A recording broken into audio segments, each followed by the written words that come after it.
bonjour les amis, je suis très heureuse de vous retrouver pour vous présenter ma dernière lecture. Alors le roman de Raspoutine de Vladimir Fedorovski. En fait, j'ai entendu une vidéo de canalisation et de médiumisation avec Raspoutine, qui était très drôle d'ailleurs. Et je me suis dit que comme je ne connaissais pas vraiment l'histoire de ce monsieur, j'allais me renseigner et lire cet ouvrage. Alors en fait, c'est un ouvrage super intéressant parce que ça résume la vie de Raspoutine, mais ça résume aussi tous les ragots, toutes les histoires qui ont été créées sur sa vie, qui était très particulière. Alors, cet homme, pour résumer rapidement, a été touché par la grâce, on va dire, en voyant l'apparition d'une Vierge noire. Et de ce fait-là, il a utilisé, lui, paysan de Sibérie, a utilisé ses capacités, mais je pense qu'il avait beaucoup plus de capacités que ça, que c'était quelqu'un qui était très habité, on va dire, enfin très particulier. En tous les cas, ce roman explique bien les faits historiques. Après, vous avez donc l'histoire, parce que ça en revient aussi sur l'histoire des Romanov, hein, puisque Raspoutine sans les Romanov, ben c'est pas la même chose. Donc à la fin, une fois que tout le monde est mort, parce que c'est ça qui s'est passé, on parle de Lénine et de Staline. Et il y a un lien qui est fait aussi sur ce qui reste et l'utilisation qui a été faite du mythe de Raspoutine à l'heure actuelle, par les différents services et par les différents personnages qui ont géré et qui ont eu à connaître du destin de la Russie.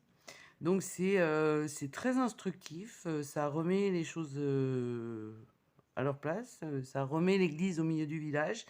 Et je trouve que ce document est assez objectif, parce qu'en fait c'est très compliqué, parce qu'il y a tout un mythe, tout plein d'histoires, puis ceux qui l'ont fait assassiner avaient créé une histoire pour le faire assassiner, pour justifier cet assassinat. Et on voit pointer aussi à travers ce roman eh ben, le rôle des Anglais qui avaient un lien avec la famille Romanov, et surtout des Américains. Voilà, donc vous en déduirez ce que vous voulez en déduire.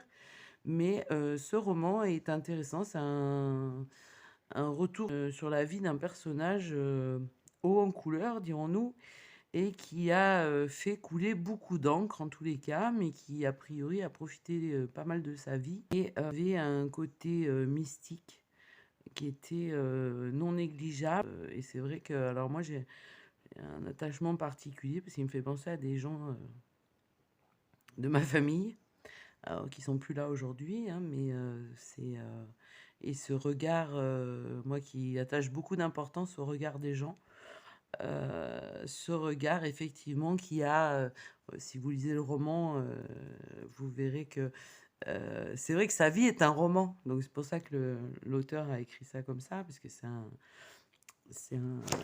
pas un documentaire, j'ai perdu le mot, c'est un ah ben j'ai plus le mot. Bon, c'est pas grave, ça me reviendra ou pas. Donc c'est pas un roman, mais c'est vrai que sa vie, on peut la romancer. Elle a été romancée même par les gens qui le surveillaient. Ouais, ouais, ce regard a hypnotisé pas mal de gens, et moi je trouve que il est très hypnotique.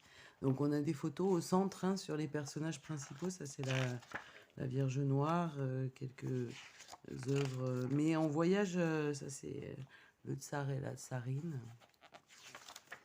Et notre Raspoutine.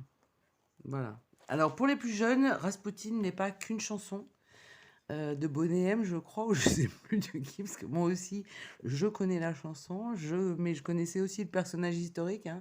C'est la différence de culture entre avant et après, hein. Moi, je fais ma vieille rabat-joise, mais Raspoutine n'est pas qu'une chanson, c'est un monsieur qui a vécu il y a quelque temps et qui est décédé aujourd'hui, certes, mais ça peut être intéressant de savoir ce qu'il a fait. Bon, voilà, je vous laisse. Je vais attaquer un petit roman très sympathique qui m'a été offert et envoyé par une amie.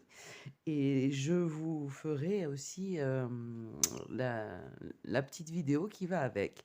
J'espère que vous aimez ces vidéos. N'hésitez pas à partager et puis à me faire un retour sur ce format, sur si ça vous plaît, si ça vous plaît pas, si vous souhaitez que je lise des extraits, si, enfin voilà, dites-moi si ça vous plaît.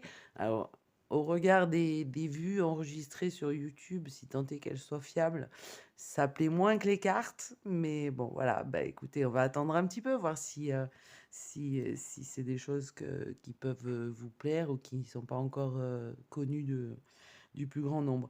En tous les cas, vous retrouvez ces vidéos en playlist sur la chaîne. Je les isole pour que vous puissiez les retrouver plus facilement.